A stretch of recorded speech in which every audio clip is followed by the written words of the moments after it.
Eagles with a big 24-8 win over our division rival, Washington Commanders. It's Overreaction Monday.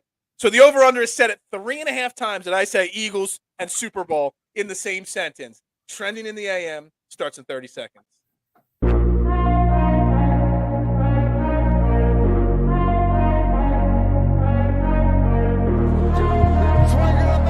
Holding, gets around in front.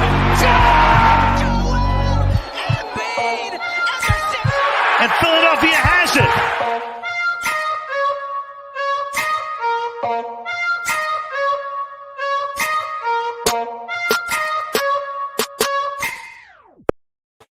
And a very good morning to everybody. Welcome to Trending in the AM right here on DSM Media. Live, Facebook, Twitter, Twitch, YouTube.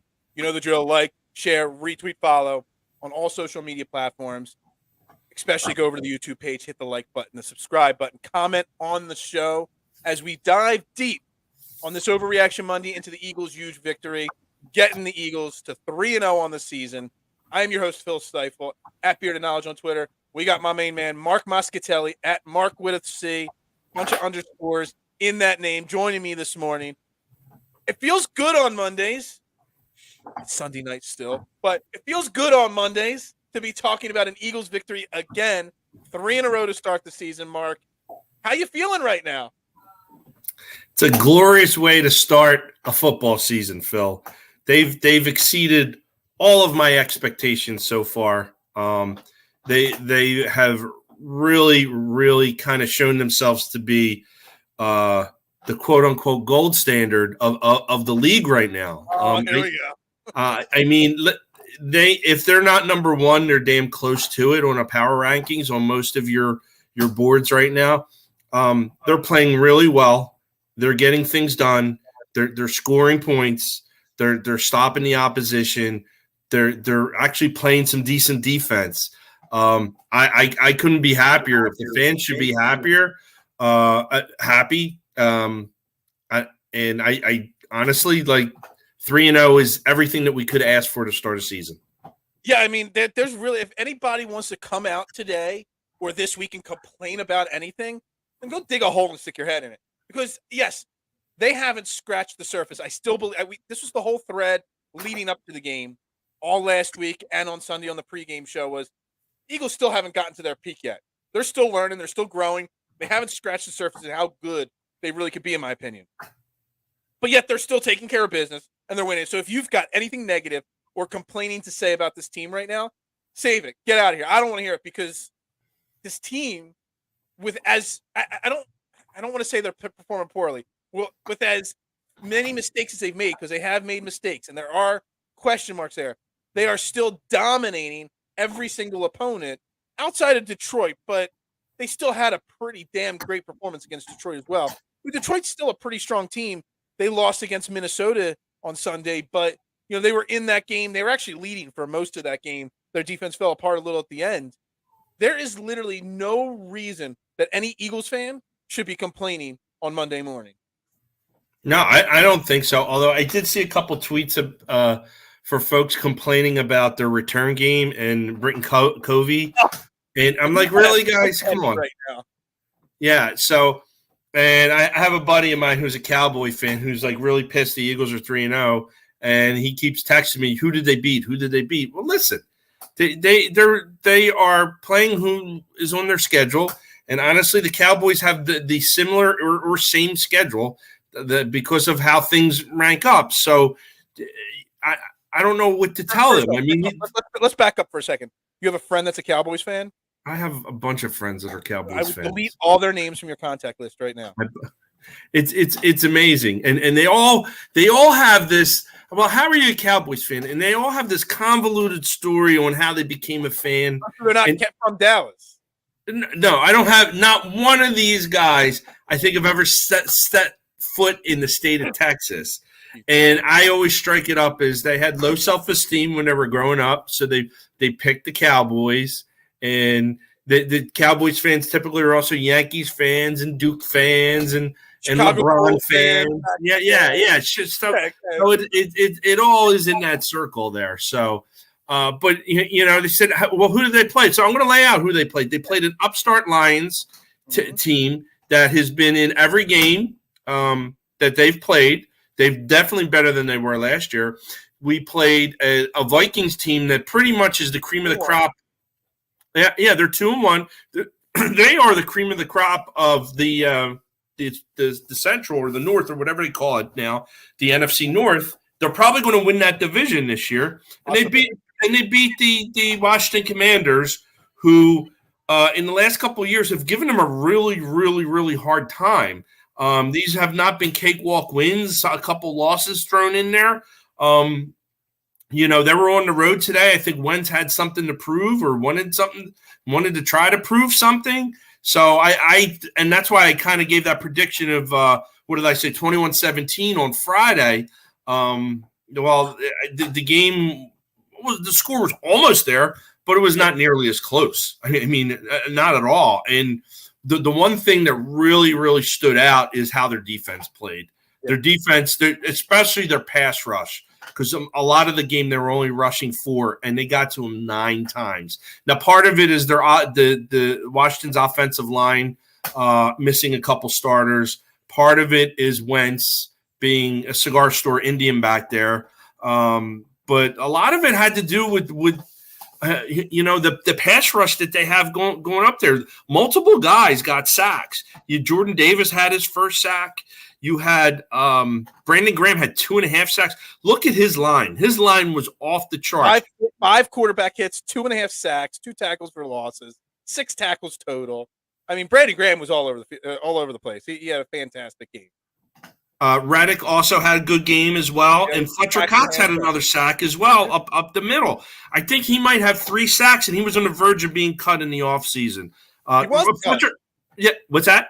He was cut, yes. So, I mean, honestly, like Fletcher Cox is one of my favorite guys on the team. He always has been, and I'm glad to see that he's performing. But, yeah, they played really, really well. They stuffed them in the first half. They couldn't get the ball down the field at all, Washington. They were, -1 yards throwing the ball at one point. I bash Gannon all the time, and rightfully so in many cases. Because I was very harsh on Jonathan Gannon after last week's fight. Everyone was talking about how great of a game that he had and the Eagles defense had last week against the Vikings. But I kept bringing up a couple near plays that almost happened that just didn't go the Vikings' way that could have changed the tide of the game. We didn't see that this week. It's not like Curtis Samuel dropped a 40-yard bomb that could have resulted in a touchdown. I mean, this defense was just nonstop pressure, nonstop, foot. Like the offense, we're going to get into the offense in a second, where they let their foot off the pedal. The defense never did that. The defense was 100% effective. Snap 1, snap, last snap of the game. And they just never stopped, and I'm ready to at least now give Gannon a little bit more leash and a little bit more leeway when it comes to the next 3-4 weeks, because 2 of the last 3 weeks he's got these guys ready to play, and he shut down 2 potential. I mean, let's be honest, Washington, for what they are, Carson Wentz was one of the leading passers in the league. Yes, he was. Second in touchdowns, or first in touchdowns, second in yards. They got a great passing attack, a lot of great wide receivers there. Let's give credit where credit's due. I mean, they shut them down, and did the same thing last week to Minnesota, who also, Justin Jefferson goes from great week 1 to nothing last week. He had nothing this week as well. Dalvin Cook shut down again last week. This team is doing it on defense week in and week out now. So it's time to loosen the grip a little bit on the fire, Jonathan Gannon, and extend that leash a little bit longer. The blitzing, it's not just the pressure. It's the creativities, throwing a few different kinds of blitzes in there, a few more creative stunts and things like that. And that's what's really got me intrigued, at least at this point. Yeah. Going into the game, just because I knew that there were some offensive line starters that are out and Wentz was back there, that they were going to get to him 2 times, 3 times, maybe even force a fumble. And they did. They forced 2. They recovered 1. 9 times. For a team that doesn't get pressure on the quarterback, doesn't have guys that have multiple sacks during the game, 9 times. Listen, you could say what you want about Wentz and the offensive line. They had 29 sacks all of last year, 28 sacks all of last year. They had 9 today. They had a a third of it in the one game today. So, like, I was quite surprised, and I love the fact that they kept going at him. And really, that should have been the game plan anyway. Get Wentz off his feet, knock him down, get a couple sacks, get him to make mistakes, because once he starts getting rattled, he's going to turn the ball over, whether it's through an INT or a fumble. And he did. He turned the ball over at a critical time, and they scored points off of it. I don't know. Did they score a touchdown off of that? Was that the touchdown to A.J. Brown? I don't remember. I think it was, okay. Yeah. But still, even on top of that, like I want to look at, we talk about the blitzes and the front four and how well they did. I want to give props to the secondary again. I know Terry McLaurin had a 100-yard game today. He had 102 yards. It was all in the second half. It's not even the second half. Most of it was in the fourth quarter. 60 of those yards were in the fourth quarter. Darius Slay banged up a lot throughout the game, fought through it. I'm sure you saw the clip of him walking to the sideline to sign an autograph for a kid, and you can just see how banged up and limping and gimpy he was out there, putting a lot of effort out there. James Bradbury, again, massively great game today. The rest of the secondary did well. The plays when Zach McPherson had to come in, he gave up one big play. He came in 3 or 4 times there for Darius Slay. The first time he gave up a play on a rollout by Wentz to Curtis Samuel.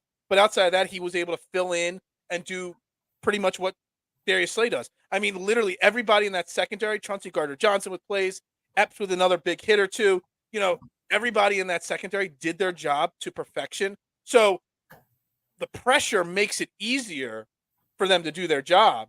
But also on the flip side, them doing their job makes it easier for them to get pressure on the quarterback. So they kind of go hand in hand. So as much as we want to praise the 9 sacks, I want to make sure we give praise to those guys at the back end of the defense, because they're carrying this defense just as much as the front four are. Yeah, I mean, I don't have access to the all-22 film to see who was positioned where, but you have to say that a lot of the opportunities they had is due to, they locked their guys down, like in that first half. Like, he could not get the ball down the field. He could not complete a pass once. And then once they got up their lead, it was, maybe they took their foot off the pedal a little. I don't know, but that's the only when they started really gaining some yards. So I like to call them the run empty defense. Yards. Let's not, sniff at the run defense either. Last week, shutting down Dalvin Cook. This week, Antonio Gibson, and I mean, they had 87 yards rushing. 22 of them were from Carson Wentz. So again, another week, the front four, the defense as a whole, the linebackers shutting down what should be. We talked about this week. Washington should have a really good run defense or run offense. Antonio Gibson should be a good, really good running back. They just choose not to run the ball. They gave him some shots, 12 rushes. When you're down, I mean, it was in the third quarter at one point, and they were still trying to run the ball. So they were trying to take some of that pressure off of Wentz, but there was just no room for Antonio Gibson, J.D. McKissick, anyone to run that football. So you got to give credit to the run defense as well. Yeah, and you saw that throughout the game. Things with Wentz weren't working, so they were feeding the balls to their running backs to take some pressure off of Wentz, and they just didn't. They didn't really break a big run. They didn't wow anybody with that. So you had their passing offense wasn't cutting it. Their running game was stagnant. I mean, they just really got in a hole they could never dig themselves out of. And they had that with the fourth down that they near the goal line, they couldn't cash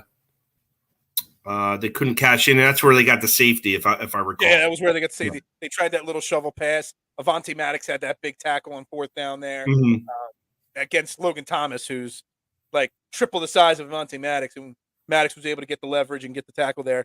Obviously, the safety happened, which was a bad play call, which we'll get into the offense there in a second. But how much of the defense's success these last 2 weeks specifically is it Kirk Cousins on Monday Night Football just comes up small all the time? This week, Carson Wentz. There was no way Carson Wentz was going to find success this game against his former team. There was just too much motivation for the Eagles.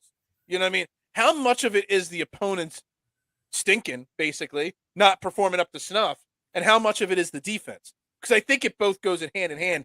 I don't want to take away from what the defense did, because what the defense did was great. But let's be honest, Kirk Cousins never performs on Monday Night Football, and Carson Wentz has come up small like this. We know that firsthand. He comes up small in these types of moments. Yeah, I don't want to say it's because of the opponents, because Cousins, for all his faults and whatnot, the guy can sling the ball down the field. He has some weapons to get the ball down the field too. He is a slightly above average quarterback. It just, I think, lacks those leadership skills that I talk about all the time. Right. For Wentz, the guy has talent. He's broken. He is absolutely broken, whether it's his body or his mechanics or both. I wouldn't be surprised if this is his last season. I really wouldn't. And I've said this before on other shows that I think he has a greater calling than being a quarterback in the NFL. And I think there's nothing wrong with that. There isn't. And there was a lot of hate on Twitter this week about Carson and whether or not, to boo him and was he responsible for the Super Bowl or not? Like digging up some old stuff. Like I don't have any ill will towards the guy. I don't. I wish it ended better. I wish he was a little bit more mature, a little bit more professional. I wish he had a more like a better personality to connect with his teammates, because they were looking at him to be a leader, and he just wasn't it. It didn't work out. And he's moved. Were you surprised at how many of his former teammates were so before and after the game were so open-armed, and like we just assume he was not liked by the Eagles? But I mean, you saw him and Kelsey exchanging jerseys, him goofing around with Brandon Graham and Fletcher Cox before the game. It seemed like there were still some guys in this Eagles organization that still have some strong, in a positive way, feelings towards Carson Wentz. So maybe he wasn't hated as much. They just didn't want to go to battle with him, on any given Sunday. There's a difference between being friendly with these guys and, wanting this guy to be the leader of your team, when you go into battle. Well, I think some of the guys that had disdain for him were no longer on the team to begin with. Some of the core guys, they're still friendly with him, and they were still supporting him in his last year. Nobody has ever really talked out against him except Alshon Jeffrey, really on his soapbox. That's never been 110% confirmed that it was him either. I mean, it was 100%. I don't know, dot I's, cross T's, but and there were some stories that came out that he could have been a little more professional, a little more cognizant of the room, so to speak. And, again, towards the end, like, it didn't work out. And listen, look at the guy post injury and the multiple injuries that he had. He's lost that 2017 magic that he had. You want to know what I think he lost? I mean, we could talk about. I think he's lost the mental aspect of the game. Whether it's because he's got a bigger calling or whatever. Ever since that concussion he took, I just think he's got in his mind his clock is sped up and he just doesn't react. But I remember Carson Wentz from 17, even 18 after the ACL. Even in 19 a little bit, being able to scramble. He wasn't a mobile Jalen Hurts running quarterback, but I remember him being able to move around. Feel the pressure, slide one way or the other, scramble for a first down. He looks as slow as like Jeff George. Remember Jeff George? Mm-hmm. I mean, that guy had two cement, feet. He is slow, Carson Wentz now. Like he cannot maneuver. He takes that 9-step drop, and if a pressure's coming, he's going down. And he's kind of got that Eli Manning. If he even feels like a little slap on his hip, he just crumbles up right away because he doesn't want to take the big hit. That wasn't his game pre-injury. He ran like a beast. But even after the ACL injury, even in 18 and 19, he was still moving around a little bit back there. Now there's nothing. And listen, that 19 season, he willed that team into the playoffs. Absolutely.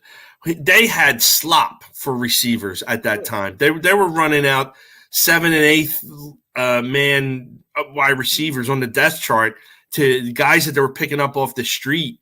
You know, Greg Ward Jr. was the leading receiver on that team, and he willed that team to the playoffs. And I think people kind of forget about that. And I was at that year the December game on Monday Night Football against the Giants. It was a rainy night. I was at the game, and we were down like 24-8 or something like that. We were down multiple touchdowns, and he with Boston Scott, and Greg Ward, who was an unknown. He put that team on his shoulder and led them back. So he still had that mobility left at that point. His clock wasn't quite as sped up yet. I really think the head injury just made the clock tick a little quicker and just puts him in a position where he just doesn't want to get hit anymore. He's got those happy feet back there. And it's kind of sad to see because, yeah, I'll say it again for the 100,000th time. I had Carson Wentz as my number 4 quarterback in the NFL a few years ago because he was that good in my opinion. But that last hit, it just ended it for him. Where's he at now? I would say bottom third of the league. Yeah, I mean, let me look at just the teams that are on the NFL schedule this week. I mean, just think about it. You got San Fran, Denver going tonight. Would you take Jimmy G or Russell Wilson over him? Yes. Take the both of them. Mm-hmm. Trubisky and Brissett, Jacoby Brissett. I might take Carson over those two guys. I think it will be a tie with Brissett. But I mean, Mitch is terrible. I mean, Mac Jones. Mac Jones went down with a big injury today. We'll have to see how he is. But I would take Carson over Mac Jones, but not Lamar. Who? Matt Ryan or Patrick Mahomes? I would take him over Matt Ryan. I think Matt Ryan doesn't have anything left in the tank. You know, they beat Kansas City today. Baker Mayfield and Jameis Winston, borderline there. Justin Fields and Davis Mills. I mean, actually, I'd probably take Carson over those two guys because I'm not fans of either. Yeah. Tua and Josh Allen, no. No. You know, Jared Goff, I would say they're pretty similar. You know, Joe Burrow, no. Joe Flacco, obviously, I'd take him over Joe Flacco. Tannehill, that's a good one. That's a question mark. I'd probably take Tannehill at this point over him. Derek Carr, I'd take over him. I mean, you're looking across this board here. There's not many guys. Maybe Geno Smith and Marcus Mariota. That'd be a coin flip there. Yeah. How are those guys starters in the NFL right now? I don't. They're trying to tank. Unfortunately, the problem is the quarterbacks are doing a half decent job. Atlanta had a big comeback with Marcus Mariota tonight. I don't know how that guy still. I don't know. Remember, we're going to trade like everybody for Mariota. Do the deal. Yeah, do the deal. Trade everybody, man. And listen, again, going back to Fletcher Cox, I was a big Fletcher Cox guy. I said if Fletcher is involved in the deal, I don't want to do the deal. And thank God they didn't. Yeah, they didn't. They would be so backwards right now. I don't think they're that today. All right, let's transition from defense as we talk Carson Wentz. Let's go to our quarterback, Jalen Hurts, who was so unimpressive today. Yeah, I'm talking to you, Stoner. I'm talking to you, Trev. I'm talking to you, Nate, my rep the district guys. Try to put out there that he was you guys were unimpressed with Carson Wentz today. Now, mind you, we're going to get into the negatives because there were some negatives. But how anybody could be unimpressed with the way Jalen Hurts and this offense looked today, especially in the first half? Do you not know anything about football? Do you not see? Are you just bitter that your team lost? I think that's what it is. I think it's bitterness that your team lost. Because Jalen Hurts today, he started out 1 of 5. So you take that out, he was 21 of 30 after that. So 22 of 35, 340 yards, 3 touchdowns, no interceptions, a 123.5 rating. Let me repeat that. 340 yards passing with 3 touchdowns, no turnovers. That was a hell of a game. How can you say that that's not impressive? You know what's more impressive, Phil? He ran 9 times for 20 yards. He didn't really rely on his legs. He really didn't. And I talked about this last week that he used his legs in order to buy time to get the ball down the field, which I believe that's what they want him to do instead of tucking the ball in and running. Now, there were a couple plays where he did tuck and run. There was a broken play that he was stuck to run earlier in the game. And honestly, the whole team's rushing, they were like 1.5 yards per carry. They weren't very well. They didn't do very well running the ball today. Miles Sanders, I was hoping for a bigger game from him. He did get the ball a lot. He just didn't gain a lot of yards. But Jalen did what he was supposed to do, or what they want him to do, is get the ball down the field to these wide receivers. And boy, did he do that. It could have been even better, because we had a couple punts early in the game, and we didn't start moving the ball right away. And there was a couple plays he left on the field early in that game. Early in that first quarter, there was one I remember where he rolled out to his right, and I think it was on a third down. He had Quez Watkins, behind a cornerback, and he tried to place it instead of just throwing it out there. He just tried to push the ball out there, and he came up short, ended up punting that. But if he just throws that past the defender, Quez Watkins outruns everybody, catches that, and that's a big touchdown. As great as he was, he left plays on the field, but you're right, pushing the ball. I mean, Devonta Smith, A.J. Brown, Dallas Goedert, he got a little banged up, but had a big touchdown. I called that touchdown. I tweeted, now would be a good time for Dallas Goedert's first touchdown. 15 seconds later, after I hit that tweet, touchdown, Dallas Goedert. I just like to brag, once in a rare blue moon there. Well, the thing with that too, he just skated in that end zone. He didn't look like he was running hard, and it looked like the Washington just wasn't. They couldn't keep up with him, or they chose not to. He just skated right in the end zone, and that's kind of why I knew this game's going to be a blowout. I mean, they're just head and shoulders above Washington right now. And Devonta Smith and A.J. Brown. Oh, go ahead. Sorry, real quick. Go ahead. So the top three receivers right now, they're trending. I saw A.J. Brown's going to. He's trending toward over 100 catches and 1,700 yards. Devonta Smith, 85 catches and about 1,100 yards. And Dallas Goedert looks like he's going to be at the 900-yard mark if they keep going where they're at. For a team that had struggled to get the ball down the field to their wide receivers, that is a really, really good trend that I hope they keep riding. I really do. Because if adding A.J. Brown just makes everybody else so much. We've talked about this since the day the trade was made, just how great he's going to make everybody else. I mean, he only had 85 yards today, which I would love to just say how great it is to have a big-bodied wide receiver that could just go out-muscle a defensive back and just go make the tough catch. That touchdown that he had, out-muscled the guy and just muscled it into the end zone. It was fantastic. But that just makes Devonta Smith as well so much better. I mean, Devonta Smith, yes, okay. The Washington fans will say, "Well, that big play was not a catch when he fell out of bounds."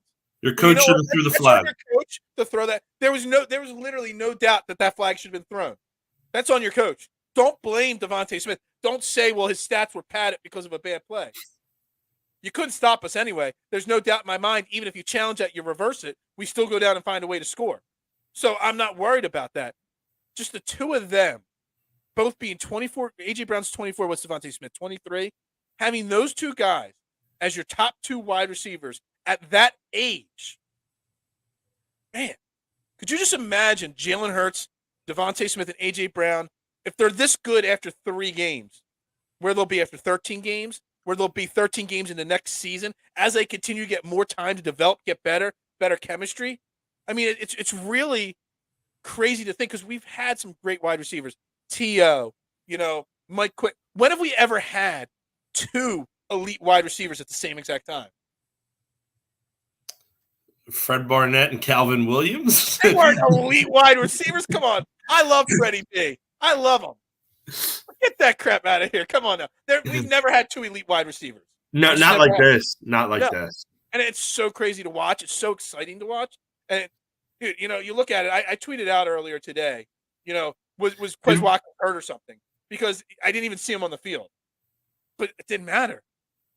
Because you didn't need Quez Watkins, out there, because you had the other 2 guys. Zach Pascal was out there a lot today. Made some really tough catches. He made a couple. He had a few catches. A terrible 4th and goal play. I mean, I don't know why they called that. It was pretty peculiar that they did. Don't get fancy. Just get the ball in the end zone. And That's not his fault. They're trying to get a little fancy. What's that? That wasn't Pascal's fault, though. Didn't he stumble? I think he fumbled it a little bit, but it was a poor execution. He got the ball a little bit late there. It was a tough handoff and all, tough exchange. Look, I want to get to the negative and the play calling in the second half in a second and all, but I just think that when some people were talking about what Quez Watkins was going to be this year or Zach Pascal, it doesn't matter if they have 1 or 2 catches or no targets or whatever. When you've got A.J. Brown and Devonta Smith on the outside, you could put Jalen Reagor in that third spot, and it really wouldn't make much of a difference at this point because you have 2 super elite guys, and I just love to see that budding superstardom right there. And there's a lot of chemistry between those guys right now with the whole Batman cape that they had, swole Batman, fast Batman, skinny Batman. Who was it? Somebody was on the podium during, I don't know if it was Jalen Hurts or A.J. Brown, and they were asked a question, and he was starting to answer the question, and he's like, "Oh, what did Devonta Smith say about me?" So I guess Devonta Smith had said in his press conference something, and just the look, and they just look like they're having a good time. They just love hanging out with each other because Jalen Hurts and Devonta Smith obviously already had a relationship. Jalen Hurts and A.J. Brown were already friends. Now you got this trio here. It's just fun. It's just really fun to watch. It is. It really is. The chemistry is there. The production is there. The coaching is there. And they're winning their games. I mean, this is everything that you could have asked for. And I don't know if this is a Super Bowl run team. I don't know. I haven't said it yet. The Eagles are going to the Super Bowl. Overreacting to the Eagles, Super Bowl. Maybe not the Raiders like I originally predicted because the Raiders look like absolute dog trash. Terrible. Did you see Matt Collins' Matt Collins had a game today. He was 8 for 158, and he had was it a 60-yard touchdown? I know he had a touchdown in a big play. When your best special teamer, which I think he's one of the best special teamers. He also had a complete pass. I'm looking it up right now. He threw a pass? He threw a 4-yard pass. And he was 8 for 158, 60-yard catch and a touchdown today. Yeah. He had 10 targets. He had as many targets as Devonta Adams today. Why? As many targets. You have Devonta Adams. Why are you throwing it to Matt Collins? Because Matt Collins is a goat, man. Josh McDaniels should not. He should not be a head coach in this league. We dodged a bullet. We talk about dodging bullets. We dodged a bullet there, right? Yeah, we talked a little bit about this on Friday too. Like he should not be a head coach in the league. Hey, listen, Mark Davis has to deal with him now on the Raiders. I think they're the rate that they're going 0-3. Are you going to rebound from that? I mean, you have an extra game. Don't get me wrong, but they paid him a lot of money too. You know what I mean? A big contract and a lot of money. But I don't care about that. I don't want to talk about that. It's the Eagles are going to the Super Bowl. That's what they're trending. They're number one. Sneak peek of my power rankings that'll come out Tuesday or Wednesday whenever KC gets them done. Eagles will be number one in my power rankings. Guarantee that. But there's still room to fix and get better. Because let's be honest, second week in a row, 24 points in the first half with 0 points in the second half. And that concerns me excessively as we get to play better teams. Maybe not next week. I know you want to talk about the Jags briefly, and we will get to that. But when we get to the real good teams later in the season, the Green Bay Packers, which I don't even know if they're really that good or not. I don't think they're that good. That stretch later in the season when we had like the Colts and the Packers and the Titans, I thought that was going to be the tough stretch. It might not be the tough stretch. Maybe this upcoming stretch against the Jaguars, and Dallas and whatnot will be the tough stretch. But it's going to be tough. You can't go second halves without scoring week in and week out. No, you got to keep putting points on the board. So what's the problem? How can this offense be so lights out for 2 quarters, and not even 2 quarters? Because let's be honest, the first 10 minutes of the game, I think they had 2 or 3 punts in their first couple drives. They didn't. It was late in the first quarter when they got their first score. So they really only had maybe 14 or 15 minutes of really effective offense today. So what's the problem that all of a sudden the second half, is it play calling? Is it a philosophy? Is it adjustments that the other teams are making? So we throw our punch, they throw their counter, and we can't readjust to their counter. What's it got to be? Because there's something really missing there that's going to bite us in the ass, whether it's next week or a couple weeks from now, whenever it may be. What I feel that has happened these last two games is that they get to these big leads at the half, and they go away from really putting their boot on the throat of the team, and they're going to control the ball, run the ball more, eat the clock, and the problem is those drives aren't coming up with points. I think that's their philosophy in the second half. I honestly, you could get away with it with average to subpar teams, but when you play your in-division opponents and some of your better teams that are on the schedule, you can't do that. You're not going to be able to do that if you're on the road. Like you can't do that. You just can't, and you gotta keep scoring points in this league.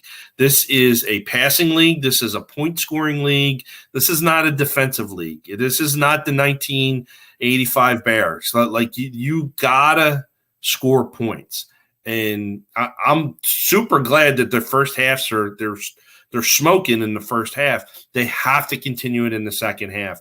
I'm curious to see on his press conference. I didn't see any of the press conferences. Maybe tomorrow's press conference they can bring it up. I don't remember a question being asked about it, honestly. Well, I think it needs to be asked. Maybe not even in the press conference room, like in an interview, like he always does, like the call in to like the morning show tomorrow. He'll call in WIP or what. Somebody needs to ask that question. Be like, yo, what is the where's the philosophy going wrong in the second half? Is it? And I don't know if this is it. This kind of just popped up in my head as you were talking. Could there anything be? I mean, we just talked about how we've got this great wide receiver duo. They're both 24 and below. Jalen Hurts is younger than 24. There's a lot of youth in the weapons and offensive part of the skill positions are very young. Could there be a little immaturity there that maybe they don't take it? We got this. It's over. Could that be anything to it that they don't take it as seriously once they go up? Or they just feel like, we can coast. And if we have to click the switch and turn it back on, we can at a moment's notice. I don't think it has to do with youth or immaturity or anything like that. I think you need to look to Nick Sirianni and Shane's. How do you pronounce his name? Steichen? Steichen, yeah. Steichen. I think it's their play calling. I mean, honestly, it's Shane's because they've already come out and said Nick's not calling the plays anymore. His play calling definitely changes massively. And you know what? And this caught me in the second half. If you look at the first half, a lot of the deep balls that were thrown, they were like really like specific design plays where there were different like elements of the play creating an open matchup for whoever he was throwing to. In the second half, a lot of the deep balls that Hurts threw that missed, he just dropped back and there was no creativity to play. He's just like, screw it. I'm going to throw another bomb here and let's just see what happens. There was no it wasn't like a design play where this guy went this way, this guy draws some double coverage, and then you got a guy wide open streaking the field. Now, Hurts just dropped back and just chucked it up there and let's see what happens. And that is on Shane Steichen's play calling. But if that's the problem, then that also, even though he's not calling the plays, that's on Nick Sirianni going to Shane Steichen being like, yo, come on, let's pick it back up. Let's get back to what was working in the first half. Let's keep pushing it. And that I agree there. Yeah, I mean, he's the head coach. If they're not scoring points and you've handed this off to your wonder kid offensive coordinator and things slow down, like you got to manage him to get the plays called that are going to get points on the board. Because I'm telling you, man, when you get deep in the season and you got to play the Cowboys a second time and you're playing the Giants who are undefeated right now and may beat Dallas on Monday night, you know, you can't take that team lightly. Listen, the best rivalry in professional football is, I believe, the Eagles-Giants. And I'm watching that team from afar because I think that the rate that we're going right now, these guys might be fighting it out for the division. So you cannot sit on, you know, a lead in the first half and just assume everything's going to work out your way on the second. You got to keep grinding. You got to keep getting the ball downfield. Hurts has proven he can get the ball downfield to these guys, so keep doing it. Absolutely. So here's something you talk about, and we talk about how it just changes in the second half. Look, we haven't seen much Boston Scott or Kenneth Gainwell because we don't need to, because Miles Sanders has played so well so far. I know his numbers didn't really match it up, but he didn't play badly today. the run game just wasn't as effective today. But we've seen very minimal Boston Scott and Kenneth Gainwell. I think Gainwell had here. Let me pull the box score back up. He had one catch. No, he didn't even have it. Neither Scott or Kenneth Gainwell got targeted out of the backfield today by Jalen Hurts. And they had a combined 5 rushes for 6 yards, those two guys. But most of those runs were in the second. Miles Sanders has been proving that he is the guy. He's being that lead guy. You know what? Why are you even messing with it? And 3 quarters into the game trying to give Boston Scott a couple carries when he can't be effective. Just stick with what's working. Don't outthink yourself and try to bring in these other guys that are, let's just say, cold or rusty or just whatever. They're not in the game flow. Why even worry about it? Either bring them into the game flow early in the game so that they feel like they're part of the game, or just let them stay on the bench. Keep going with the guy that's getting you there at this point in Miles Sanders. So also, like, the usage kind of needs to be tweaked a little bit there in the second half. Yeah, I think what's different this season versus last is that your running game was your primary focus to gain yards, score points. A lot of it on the legs of Hurts. This year, it's secondary. Like it's almost an afterthought. They're running the ball, but they're not running the ball because they got to get points. And it's hard for me to kind of describe. I disagree a little bit because they're running game still setting up the passing, because you saw them struggle the first couple drives, and then in that first drive that they scored, they came out first. The first couple plays, 2 of the first 3 or 3 of the first 4 were effective positive runs from Miles Sanders. And then all of a sudden, as soon as he had 2 or 3 positive runs, then all of a sudden Hurts started hitting these guys downfield with the bigger plays. So it is still an important, effective part of the offense. They just need to use it at the right times. Yeah, I think they've made a decision that if they're going to win games, they're going to win it through the air.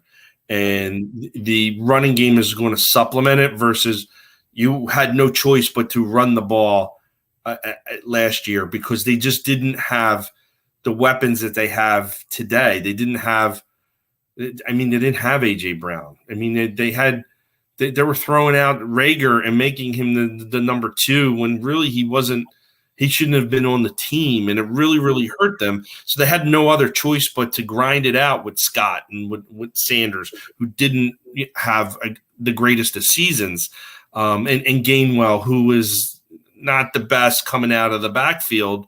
I think they've decided that they are going to win games through the air, and it's just going to be supplemented by the running.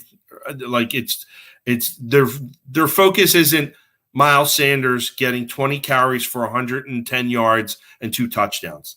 That might have been their focus last year or before. That's not it anymore. Their focus is, can we get both of our wide receivers, 1 and 2, over 100 yards and a touchdown each every game? That's how I think they're trying to play this season. Right now, it's working, and they just got to figure out in the second half how to do the same thing. For some reason they're getting away from that, and I'm not sure why. But they need to continue what they do in the first half of these games.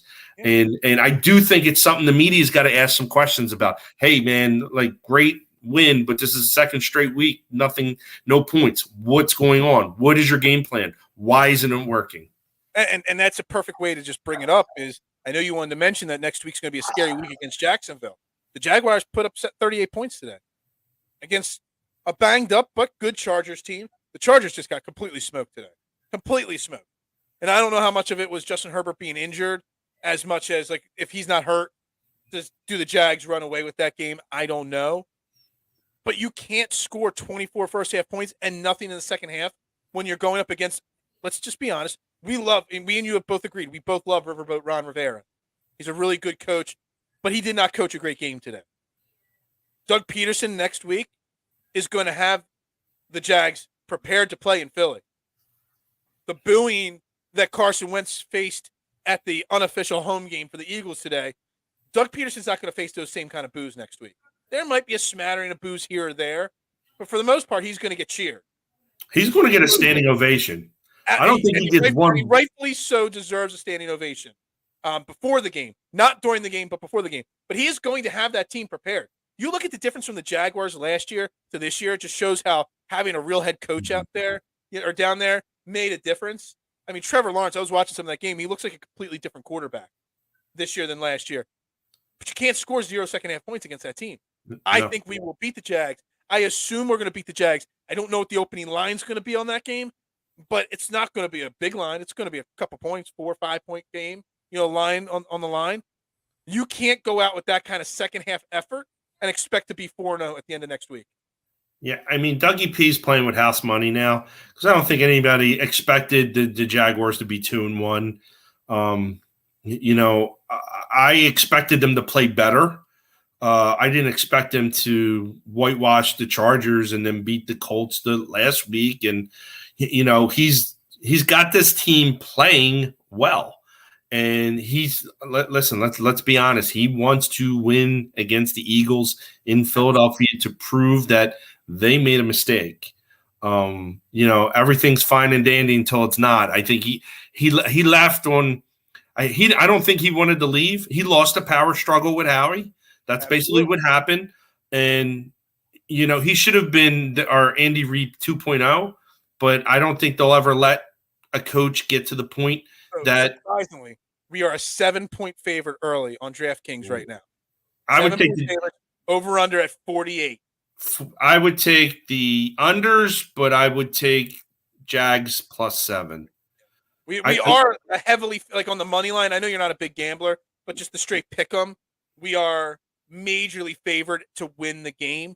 But on the overrun or on the +7, -7, it's pretty even money there. But we're heavily favored to win the game, just not by the 7-point line. That's the opening line of the night. I thought it would be like a 5-point spread and more like the over/under at 45. It's not that far off. I just think don't sleep on this team. If it was coached by any other person, I would say they're going to run away with it. I just got this feeling like this game is going to be a lot closer than it should. I think Doug wants to prove something.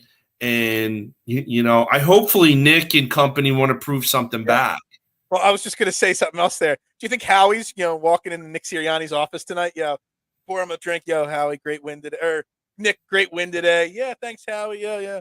Yo, Nick, you better not lose next week against – you think that we talk about Doug Peterson's motivation. Howie Roseman's got to have some motivation to want the Eagles to win next week too. Yeah, I would say you're kidding about that, but I think there's a lot of truth to it. I think Howie and Nick are in Lori's office on Monday morning. What's your plan for Sunday? Because you are not going to have this guy come in and embarrass me at a home game. You got to show me that I made the right decision. Even though Howie and Jeffrey want to win that game more so than anything, do you think they present like a pregame video package tribute kind of thing to Doug Peterson? Like he's going to get a standing ovation whether they do it or not during the pregame introductions. But sometimes you see guys come back and they get a little video tribute on the Jumbotron or whatever. Do you think Howie and Jeffrey do something before the game for Doug Peterson? That's a great question, and I would say they probably could. I mean, the Eagles are a pretty class organization. They're very classy. I don't think they'll go overboard with it, but I wouldn't be surprised if they did something about that. I mean, listen, it's the only Super Bowl that we've ever won. He had a pretty good stretch with the Eagles for 5 seasons.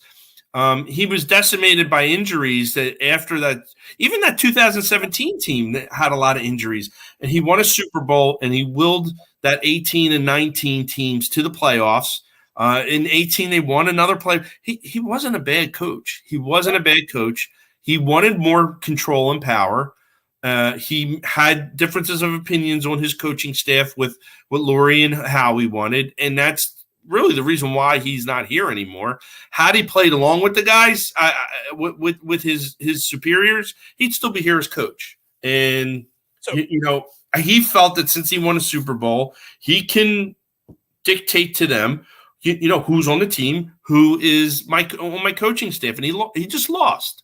And the good thing is I don't think there's any real animosity between Doug and the organization. And I think when he hits that field, I think it's going to be a lot of the hugs and shaking hands and reminiscing about the good old days. But once that game starts, I mean, he's enemy number one, and you got to win this game. You got to win it. You didn't watch any of the post-game live, I'm assuming, or any of the press conferences. So I know they were on NBC Sports Philly. They were talking in the post-game show about the schedule of Nick Sirianni, and it got me thinking about maybe that's why some of these slow starts are happening, or slow second halves, where they just don't have the energy. So this week they had a short week, obviously, with the Monday night game. Everybody was off on Tuesday. Wednesday there was a walkthrough. Thursday was a practice, but like 20 of the vets did not have to practice on Thursday. Friday there was an hour and 15-minute practice. Saturday there was a walkthrough, and that was it. So there was very minimal practice, very minimal of anything. Do you think they try to up the intensity level a little bit of practice this week? Do you think Howie maybe tries to get Nick Sirianni to up the intensity level a little bit because, like you said, they don't want to be embarrassed by Doug at home, but also because, let's think about it. This might be the toughest test they have so far in the first 4 weeks of the season. It is, and I also don't want to change what's working.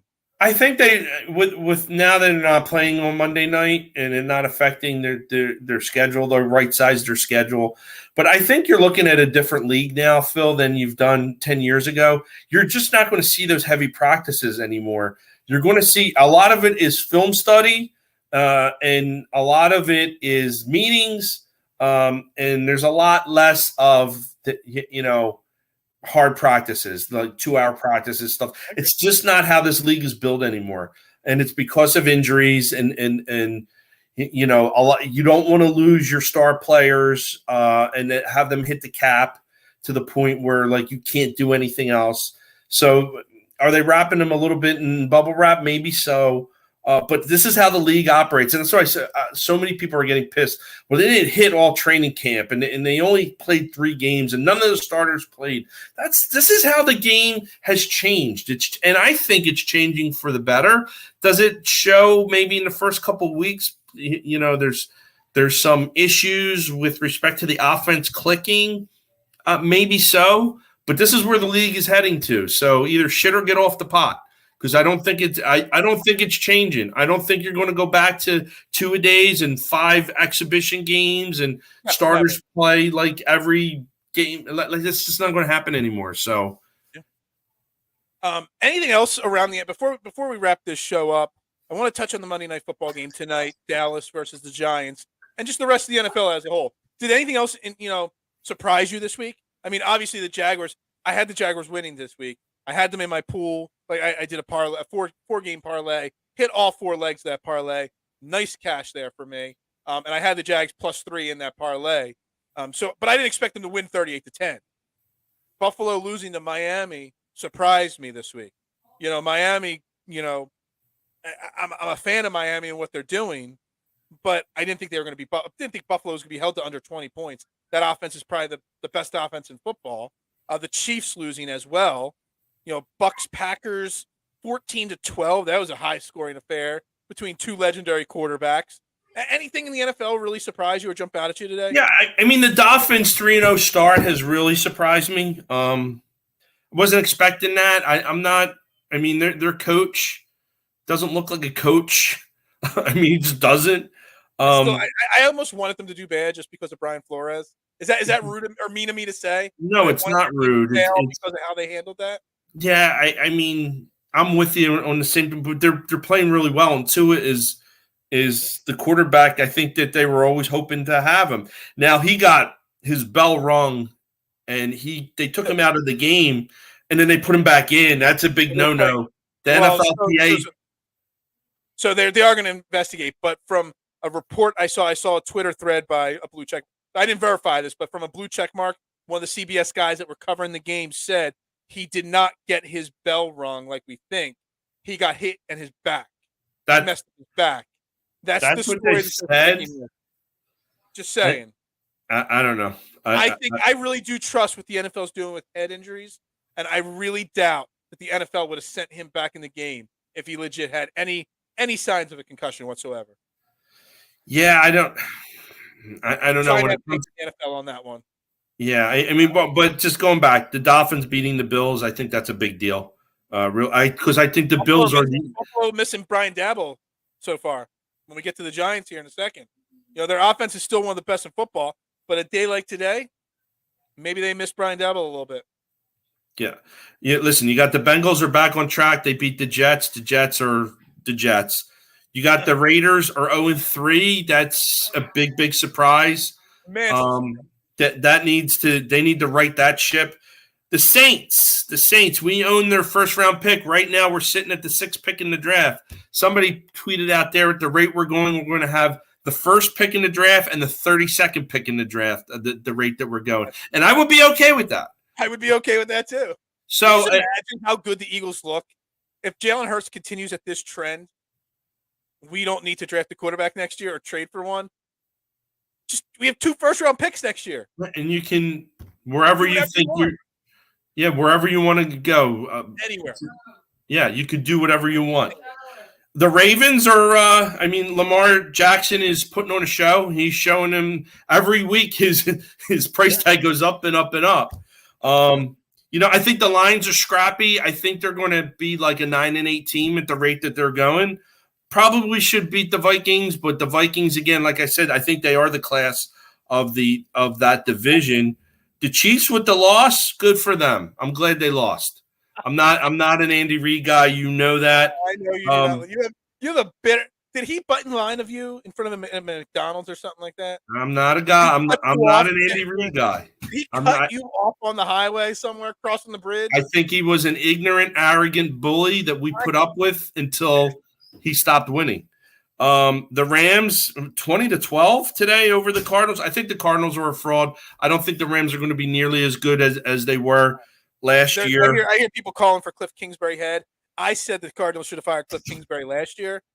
He's an overrated head coach. He's really not anything special. And Arizona's learning that really fast this year. The Packers would have win against the Buccaneers 14-12. Nobody scored any points. Nobody scored in that game. Yeah, I'm not sure. I'm not sure about either of those teams long term. They were the two teams. They were two. The Packers, Bucks, and Rams were the 3 teams I worried about against the Eagles in the NFC. Are you really worried about any of them being majorly better than the Eagles at this point? No. No. Brady and Rodgers are both distracted with other things right now. And I don't think either of them want to be in the positions that they're in. And I think their production or their performance, their team's performance is showing. I don't think that they're the class of that of the NFC right now. And then you got the Falcons and Seahawks. I mean, they are what they are. The 49ers Broncos. Okay, the 49ers are up 7-0 as we are right now. Watch them because I think Jimmy Garoppolo has one more card up his sleeve. Yeah. And he went in and he beat the Packers in Lambeau, right? I mean, like in the playoffs. That's not easy to do. And now he's back at home. They're the number 1 team that I'm concerned with in the NFC at this point. Yeah, they are somebody that you probably were sleeping on because Trey Lance was the quarterback. Well, now Jimmy G is back, and the way his wants that. Yeah, and the way his contract is structured, every time he plays and every time he wins, it's more money in his pocket. Yep. So I could see them being a problem, something to watch out. And then our division opponents. Yeah, it's a really tough one on Monday night, on tonight's game, Monday Night Football. Yeah, how do you root for the Giants to win, but you want them to lose so that we're the only undefeated team, but then that means you got to root for the Cowboys. As an Eagles fan, it's so hard in this situation to pick one or the other to root for because you got to kind of root for one unless you want them to just end in a 0-0 tie.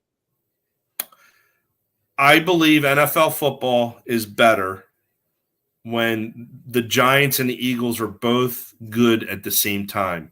Okay. So it's early in the season. I'd like to see the Giants win tomorrow night.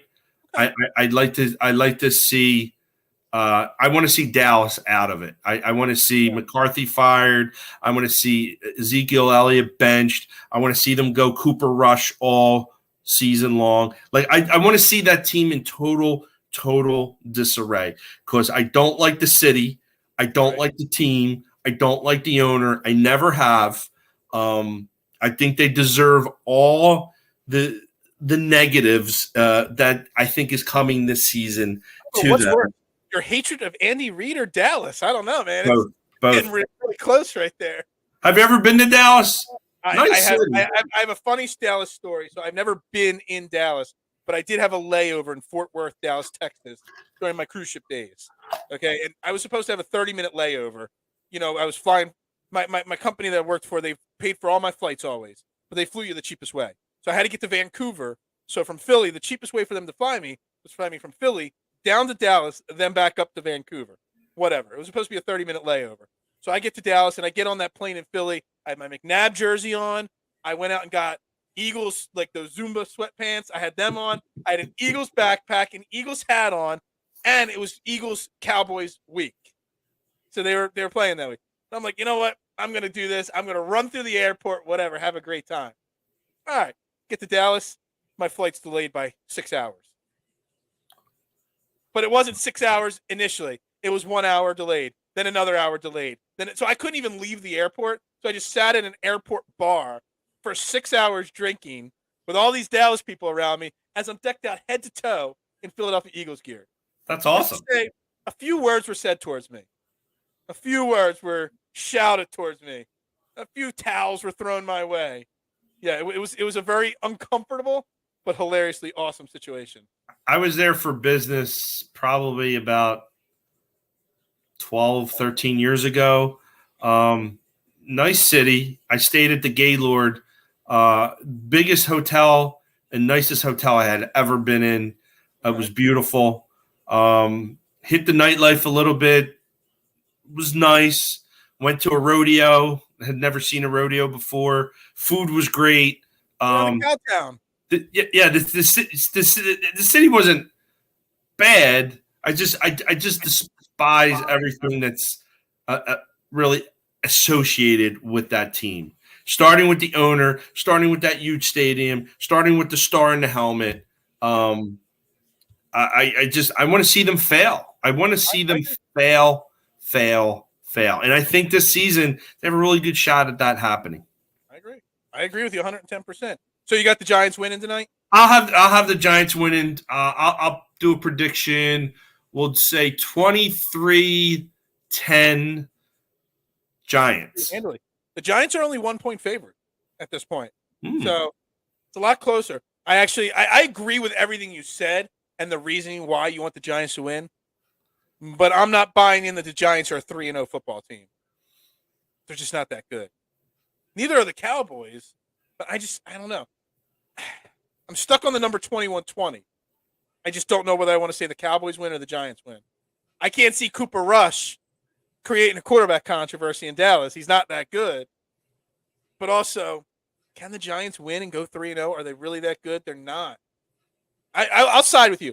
I'll go Giants win 21-20. They just hang on because Cooper Rush throws a pick late in the game to seal the game. That's how the game plays out in my mind. Again, the NFL is 10 times better when the Giants and Eagles are both good at the same time. But to your point, though, like they may win against Dallas tonight, but are they a legitimate 3-0 team that is going to make a run? No, I think over time their deficiencies are going to show. I mean, Daniel Jones is not a professional quarterback. I'm sorry, he's not. He's not going to be. They're not going long term with this guy, so they're stuck with him this year. And like I said, I think they might have made a play with Jimmy Garoppolo earlier. Maybe they didn't get the deal done. I know why it came out that Washington had a deal in place, pretty much, and then that fell through. Quite a few teams made plays for Jimmy G, and the 49ers are looking like John Lynch, a genius of a GM, not moving them at this point. Smart move, man. Smart move. And honestly, does Trey Lance have a future in the NFL? I don't know, man. This is By the time, Is there a scenario where if the 49ers make a deep run this year, say it's Eagles 49ers in the championship game, Eagles win, go on to the Super Bowl to win their second Super Bowl in 5 years. Do the 49ers then extend Jimmy Garoppolo because he just took them to the championship game again? I mean, how can you let Jimmy Garoppolo walk and turn the reins back to Trey Lance when he leads you to a championship game, even though you don't make it to the Super Bowl? You really can't do that, can you? it's a hard decision to make. You better be sure about the guy that you want to run that team. Traded up all the assets to get Trey Lance. What was it, the third or fourth pick? Like, that's a real tough spot to be in. Real tough spot. It'll make or break your career. It'll make or break your job. If they do ditch him and they go with Trey, and Trey isn't as advertised, I mean, Lynch is good as gone. It's kind of crazy. It's kind of crazy right there. All right. So again, we're wrapping this up here. Trending in the AM here. Overreaction Monday. The overreaction of the day is the Eagles are going to Super Bowl. Rihanna, the halftime show. Hey, Yes or no? I'm okay with that. You're okay with that? I am okay with that. Who's Rihanna? Rihanna hasn't had a hit in a while, but I heard she's got a new album coming out. Okay. That's got to be why, because she has not been a relevant performer in a while, has she? And no, and she has some risque music that she plays and dresses provocatively, and curious to see how that will go. But listen, I'm on board with the rumor was Taylor Swift, and I'm not a Taylor Swift guy, so I'll go Rihanna. All right, Casey, Scotty, whoever's watching this show, hour and 6 minute mark. You could get this, and I will take all the heat for saying this. Overreaction Monday statement: Rihanna is overrated. That is going to rub a lot of people the wrong way, but I never got it. I never thought she was that talented. Her acting wasn't that great, and honestly, a lot of people think she's super hot. She's okay. She don't do nothing for me. Anything across the board. Rihanna overrated is my overreaction Monday statement of the day. You can clip it. You can do whatever you want with it. I'll take the heat, but I stand by my statement there. Last year's halftime show was 10 times better than anything that Rihanna is going to put together. Whoever she brings out with her will probably be more talented than her on stage. Yeah, she definitely has to have some to use your words, ancillary talent to kind of back her up. Eminem will probably be back out with her next at the Super Bowl. I could see Eminem making a back-to-back appearance at the Super Bowl. That would be awesome. I'd be fine. That'd be the best part of the show. That would be the best part of it then. Anyway, make sure you hit the like button, the subscribe button if you're watching this on YouTube. If you're watching on any of the other social media platforms, make sure you share it out, like it, follow, and just go over to the DSM Media YouTube page. We're at 655. I want to get to 700 as soon as possible, subscriber-wise, so make sure you guys all do that. Tomorrow, Tuesday, on Training the AM, Dylan will be with me. Scotty may be with me. Today is media availability day for the Sixers. People forget. Sixers training camp, first practice, Tuesday. So we're going to be talking Sixers to start Tuesday's show. We'll get into Eagles as well, maybe some Phillies as well on Tuesday. But we got to talk Sixers. At some point, I got to talk Flyers as well. I didn't even know Flyers training camp started. Did you even know, Mark, that it started? Maybe while I was in Mexico, I forgot about the Flyers even being a sports team. I didn't even know they started. Somebody tweeted out a picture of Torts standing over a Flyer that would look dead. Looked like he killed a guy. And the Sixers, Maury came out and said that Matisse is going to have a breakout year, and I can't wait. He's my guy. No. That's up in the trade value for Jamison Crowder from the Suns. Maybe. He's holding out. He's not showing up to camp, Crowder, and he's a guy that I've wanted on the Sixers for a long time. So watch out there. Don't crush my dreams. I'm a Matisse guy. I know you are. You're as much of a Matisse guy as you are an anti-Andy Reid guy.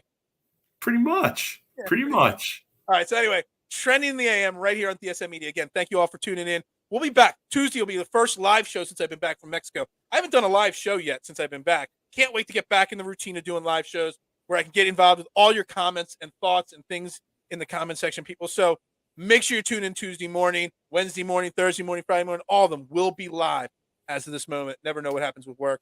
But everybody have a great day. For my main man, Mark Moscatelli, shoot him a follow at Mark_Wit_A_C. Mark with a C. I am Phil Stifle at Beard and Knowledge. Y'all have a great day. And we'll see you tomorrow morning for some Sixers training camp talk, baby. Yeah, Eagles baby. win 24-8. Fly, Eagles, fly. Go Birds.